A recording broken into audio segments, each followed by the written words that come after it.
Good evening. I would like to call the Thursday, April 24th, 2025 Receivers Meeting with the Public to order. Would everyone please stand for the Pledge of Allegiance? I pledge allegiance to the flag of the United States of America and to the republic for which it stands, one nation, under God, indivisible, with liberty and justice for all.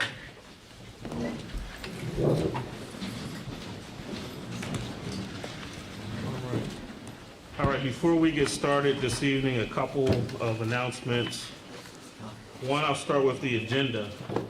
On your agenda, action item A6 states that it was pulled by the executive sponsor, so that will be pulled from the agenda. It's nothing there, it just says that it was pulled. And action item A11 will be tabled as well. Also, a correction under the personnel agenda. It says action items B1 and B5. It should be action items B1 and B2. That's the agenda.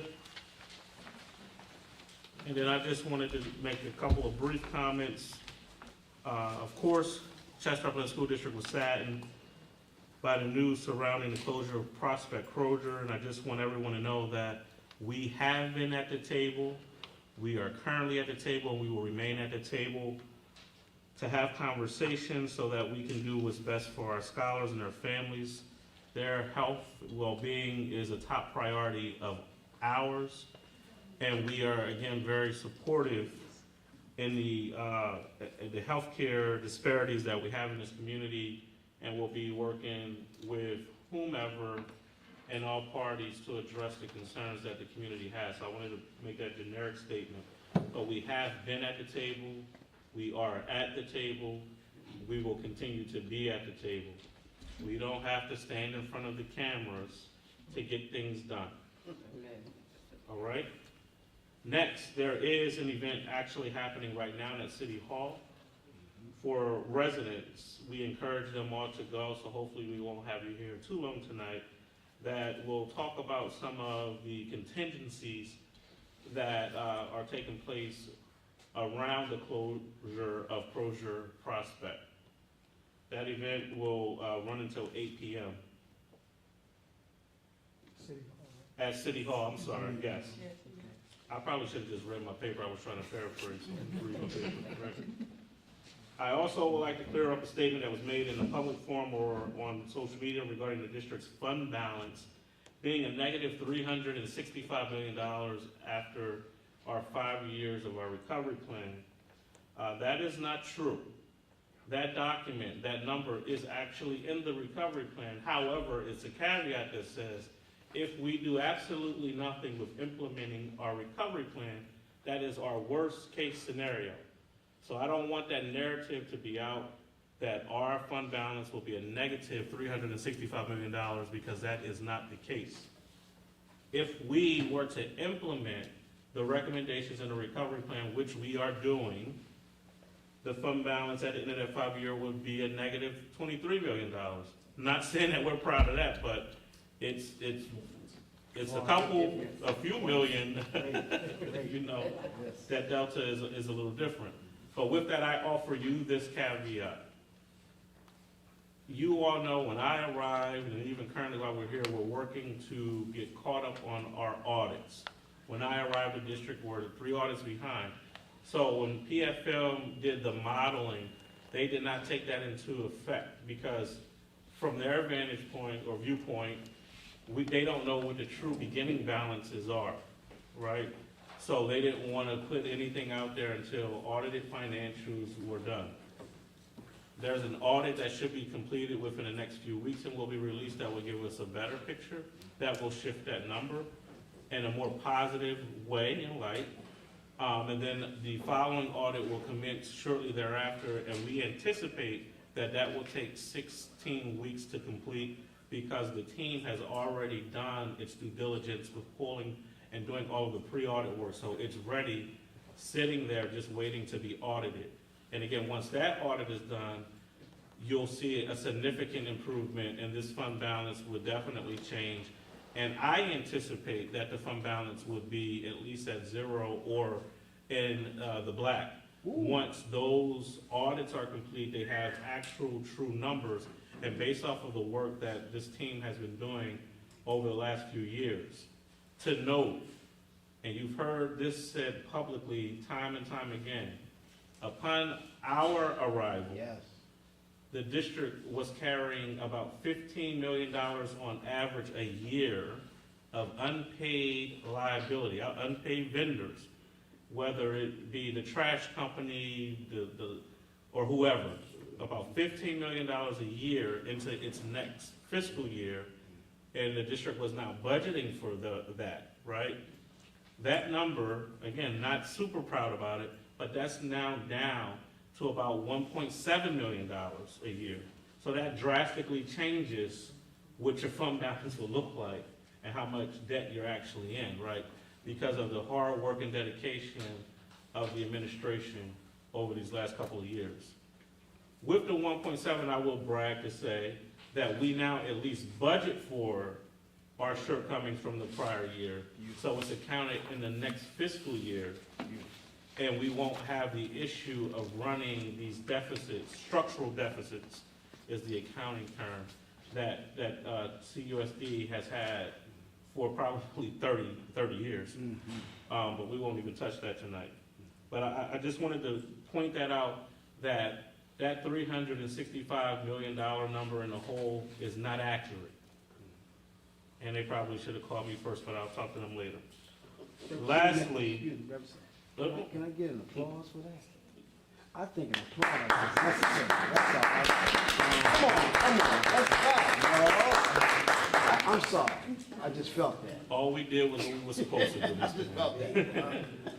We just did what we were supposed to do. I'm sorry. And lastly, I would like to announce that PDE, the Department of Education, and I have been in conversation for quite some time about a chief recovery officer.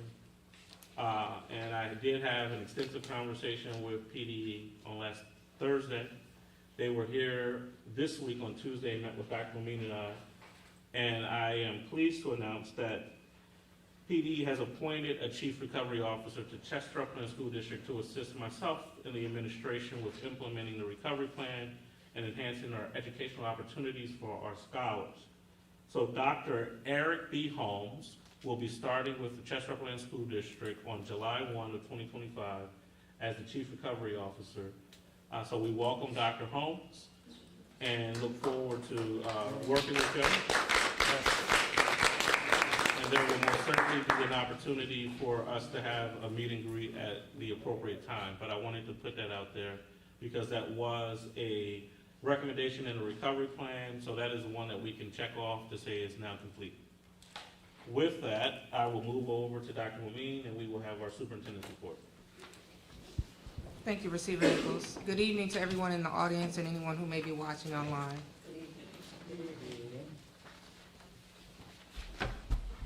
First, we would like to acknowledge our assistant principals. The month of April, we celebrate National Assistant Principals Week, and so we want to give each of our assistant principals a hand here today for the work that they're doing across the district.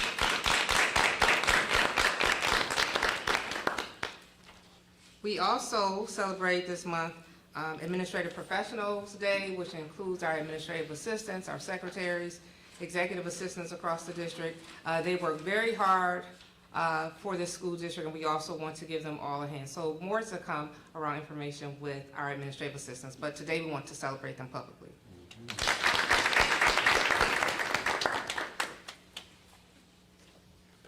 This is also National Autism Acceptance Month. So there's activities around the district for that. We are still, next slide, we are still accepting applications for our summer camp.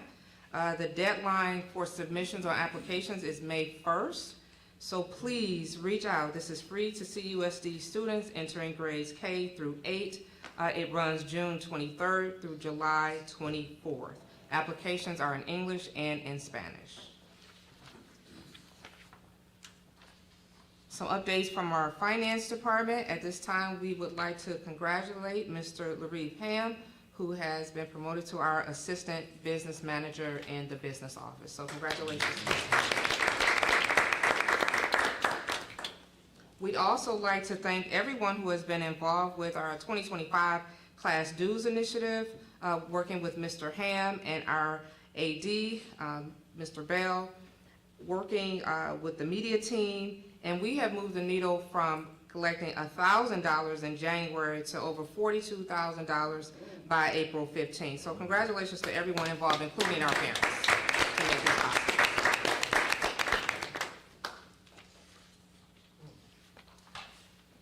A few updates from our Human Resources Department. So we're finalizing our personnel budget and expected staffing changes for 25-26. We are also in negotiations. The update for this is PSEA has halted internal negotiations and requested a fact-finding with the Department of Labor, which is scheduled for May 1st. Scheduled for May 1st. The district also participated in the DCIU Educational Career Fair on April 8th. We are always looking to recruit talent in our school district for our students. School staff absences update. As we shared in our last presentation, we will continue to update the community, our stakeholders around where we are on this data. So just to share, to date, as of April 24th, we have 270 school staff employees out of 396 who have been out of work for 10 days or more. This accounts for 68% of all school staff employees.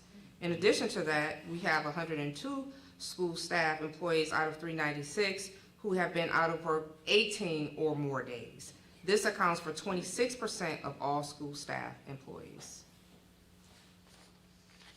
We know that attendance is important not only for our scholars, but for our staff as well, as we look to improve teaching and learning in the Chester Upland School District. Special education updates, we have our extended school year, which begins on July 7th. That runs through July 31st. There has also been by the department some transition planning with real world learning, and then celebrations around Autism Awareness Month. Next slide. Our Department of Student Success and Engagement, parentguidance.org is a mental health resource for our parents to reach out and to look at. So please see videos on CUSD YouTube page, but again, parentguidance.org, an important mental health resource that we want to share. In addition to that, we've been sharing data on our displaced students, and to date, CUSD has 139 displaced students reported in district, out of district, and charter or cyber schools, because we have some level of obligation as a school district when students are homeless. So I believe the initial reporting, I started maybe around 80 or 90 students. We are at 139 students. We will continue to report on this information as well as continue to share resources as the Chester Upland School District. Our enrollment remains steady, close to 3,100 students. Please know that we have an enrollment campaign where we have billboards now running on out front along I-95. We have lawn signs that are being developed, a number of ads on our social media pages. Please look for those. If you take a look at the next few slides, you'll see some examples of our campaign. We encourage you to look at these, share these, and please share some of the amazing stories of things that are happening with our scholars in the school district. Thank you. We also have from federal programs, there is a conference coming up called Rising Together, Strengthening Ourselves to Empower Our Children. That conference, that Title I Parent Conference, will be held at Seven Springs Mountain Resort from June 30th to July 2nd. And if you have an interest as a parent to present at these conferences, to represent this our district at this conference, please reach out to Ms. Monique Hales, who is our Director of Federal Programs and Development, at mhales@chesteruplandsd.org. We're always looking for opportunities to get our families, our parents more involved and represent not only locally, but regionally and at the state level where possible. Next slide. A few updates from pupil services around college and career readiness. Please note that we have an upcoming college and career opportunity on April 29th with Lincoln University, and we also have several scholarship application opportunities with due dates coming soon. So April 30th, the class of 1973 Chester High School Scholarship. May 1st, Clifford Stevens Scholarship. May 1st, class of 1990 Class High School Scholarship. May 7th, Eastern University Mental Health Services Project Scholarship. And May 15th, OES Scholarship. If you have any questions around these scholarship opportunities, please reach out to Mr. Franklin at efranklin@chesteruplandsd.org. We also have from the Office of Pupil Services, School Health, Pennsylvania mandates health screenings, and so for all of our students in K-12, so what you'll find here are the requirements for those screenings. Our school nurses are in the process of completing these required screenings. Next slide. Next slide. We also want to celebrate prom attire giveaway, which will be happening Saturday, April 26th, and Saturday, May 3rd. Giveaway at STEM. Students attending the prom this year are encouraged to please attend for this opportunity. Next slide. This is a reminder of what we shared around our PSSA testing, the dates for those, and you see those listed here, from April 21st to May 9th, and the subject areas and grades from 3 to 8. Next slide. This is also a reminder for Keystone exams. The Keystone replaces the 11th grade PSSA, and that testing window is from May 12th to May 23rd. Next slide. A few highlights. Next slide. Thank you. Thank you to everyone who attended our annual Title I Spring Family Summit. Thank you to all of our families that attended, our students, as well as our partners. Next slide. And that was supported and led by Ms. Claudia Averett, our Chief of Staff, as well as Ms. Hales, again, our Director of Federal Programs and Development, along with all of our partners, so thank you.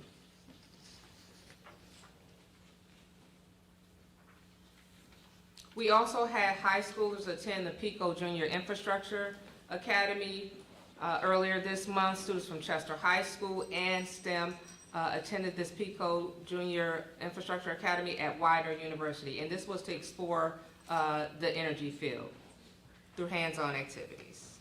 Next slide. Yeah, I'm gonna come back to it, because I don't see it. Our Prom Expo, we were excited to also partner with Keystone First, as well as the wardrobe. So thank you to our partners in making this possible. Next slide. I'm just gonna pause and go back because there's one piece that's missing from this slide here. So STEM and Chester High School students were inducted into the National Honor Society on April 6th. We'd like to congratulate the 68 scholars. We thank everyone who participated, who supported, and thank you to Board Member Neal for supporting that effort.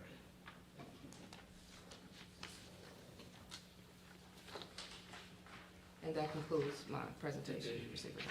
All right, thank you, Dr. Mooney. Student reps, do we have our student reps this evening? Just don't like us anymore. He's a senior. He's a senior, right. Our presentation, Dr. Suttonini? All right. At this time, we will move on for the approval of the minutes from the previous meeting held on March 27th, 2025. The meeting minutes from the previous meeting held on March 27, 2025 are hereby approved. All right. We will now move on to public comment. And remember now, this will be the third month, public comment is all in one shot. You can ask your public comment about action items and also general public comment at this portion of the meeting. I do have the sign-in sheets. Ms. A. Jane Arnold, 2601 McCarry Street. Thank you, sir, and good evening. Just Good to evening. be clear for me, we are to give public comments about the agenda and non-agenda items all at one time? Yes, ma'am. Okay. Does that mean I have 6 minutes? Anyway, A4 and A5 have me very much concerned because I am continuously concerned about the efficacy of this provider, the Lincoln Center. We are involved with a $300,000 grant for A4 and a $390,000 grant for A5. And the title for these is Stop the Violence. And I'm really wondering how skillful are we, and this is for America for that matter, how skillful we are in stopping the violence for this amount of money, and given the concerns that we had for Toby. And I'm wondering if there was any kind of intervention that we purposefully employed for Toby and the climate there. We've had some comments about that before here at the microphone, and I remain concerned about the safety of that school for the staff and for the students. So, Ms. Arnold, I will say that A4 is to accept the results of the RFP. So it's not two separate grants. It's the same grant. One is accepting the results of the RFP, meaning that we're accepting, the response to the request for proposals. And A5 is to actually approve the contract for this particular grant. This is the grant that we received maybe a year and a half ago. And the second, about $1 million grant, and of that $1 million, and Dr. Wilson most certainly could give more detailed information, $390,000 will be going toward the scholar support specialist. I believe it's 5 of them. I saw those 5 staff there, 1 to But- 5, it said in But I 1. just wanted to be clear that it wasn't 2 separate grants, that one is for us to accept and the other is to award. So that's why when I went through to the details or the attachments, they looked very differently. That's The- why I looked at, that's Okay. why I looked differently. Mhm. All righty, so I will move on to a thank you. I saw on I-95 a billboard for enrollment for the school district, and I had to pay attention to the road because I thought, oh my goodness, I want to look at this a little bit longer. So thank you for that. I'm sure Anya or someone here was responsible for that. Thank you so much for that good work. A couple of months ago, there were 8 staff persons on the agenda who were going to be paid for their extracurricular activities, etc. And listen to me carefully, sir. Could we be sure that their payment is correct? Just to make sure that we will pay them correctly for services to date. I'll say it that way. Okay. And I have to say this publicly because this has come up. Central administration pays what the supervisor puts in. So I will go back to the building principals to say, make sure that you are doing what you're supposed to do accurately, because we only pay what's approved by the building leaders. I And hear I'm not both kicking the sides. can. I'm not Yes. kicking the can. But I will look into it and dig a little deeper with that one, Ms. Arnold, yes, because I was a little, after you mentioned it at one meeting, I found out something that should not have happened. But all of our leaders are in development training now, so it's really better. Praise the Lord. And T3's contract, we tabled it some time ago. I didn't see it here, and I continue to work with him almost all the time. I get excellent services from them, and I think the district is served well. I'm concerned that, again, this year, because this has happened before, we had tabled their contract, and then we were seemingly a little tardy in putting that contract back on the agenda and approving it for them. So I bring that to your So attention. we're going through the budget process, and we're doing that this year with PFM, which is a state contractor. So we are doing, we're checking the i's and crossing the t's, but all annual contracts will be on the agenda when the preliminary budget is reviewed and adopted. So T3 Media and every other annual contract. Thank you. And, sir, could I expect reasonably an organizational chart to be posted on our website? Dr. Mumine did a beautiful job long time ago, and we are still waiting for approval. And by now, we've had so many changes, she will have to update it again. However, you and the rest of us know the importance of an organizational chart. I don't have to go to Management 101. So, what are your words of encouragement for me tonight, My sir? words of encouragement is that we met with PDE actually on Tuesday. That was a topic on the agenda. PDE gave some guidance, so now we know exactly what we are to do, and you will see it in the immediate future. Thank you so very much. Thanks, Ms. Arnold. All right, Ms. Tyra Quell, 913 Lloyd Street. Good evening. Good evening. Good evening. Curiosity with the Proser situation, which is very sad. How does that affect the money that they owe the district? Just a thought. Came to me. So we, as some people may or may not know, since Prospect has been around, they've paid, and I have experience with this on the municipal side as well when I was there, their property taxes, what they say in distress, you know, they pay at the last minute and then pay what they want to pay. The district itself, Ms. Quell, we haven't received a property tax payment from Prospect. This will be the third year. So we're owed dollars from 2 years in the current year. I will let you know that our real estate attorney did make an appearance in their bankruptcy proceedings, Good. that liens were filed as well. Okay. So from a legal perspective, we're covered, and Steve, correct me if I'm wrong, we're covered from a legal perspective. Once a sale goes through, we're in line I'm to glad ensure that we are to recoup some of those dollars that we haven't received. that's comforting to me. My other concern is A2, the Rosetta Stone. I realize this money's coming from a grant. I'm hoping that's not to replace teachers, and I've had limited experiences with Rosetta Stone in the past. And yes, they have dynamic people who speak in their native language. In the past, for people that I know that have used this program, they speak great native language, but their English is not clear for the children to understand. So I hate the fact that if this is replacing teachers, that's kind of sad, because I know language teachers are hard to get, but I'm hoping that someone would preview or listen to see, because most of the times the children that I know that worked with, they can't understand the native people's English with clarity. And then the other thing I was concerned about was A3, Power School. I know Power School is important, and I realize that this money is coming out of a grant, but is it necessary to send 4 people all the way to San Diego? Why can't we send 2 and they come back and train 2 and utilize that money in a different way? Those were my concerns. Yes, I know Dr. O'Meara was going to talk to you about Rosetta Stone. Yes, so I'd like to respond to the Rosetta Stone. There's no resource that can replace a classroom teacher. We know that and don't expect that.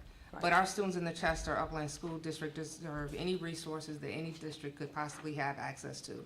And this is one of those for world languages. Okay, so I just wanted to make you aware of the English aspect of it that I know. Thank you. And I think And- we'll monitor it most certainly. Absolutely. And I didn't mean to walk away, but I thought you answered them online, or the responses online or something wanted like to be able that, to so share. that's why I Thank was you. walking away. Well, Thank now you. we answer them, we don't have to put them online, right? Oh, okay. It's recorded. All so right, now- I don't know, whichever way you want to do it, thank you. All right, with that, we will move on to our action items. There are no more public comments on the sign-in sheet.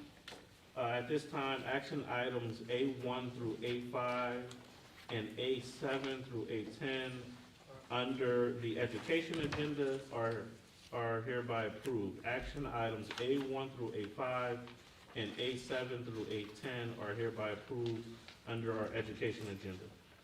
Under our personnel agenda, action items B1 through B2, action items B1 through B2 are hereby approved under our personnel agenda.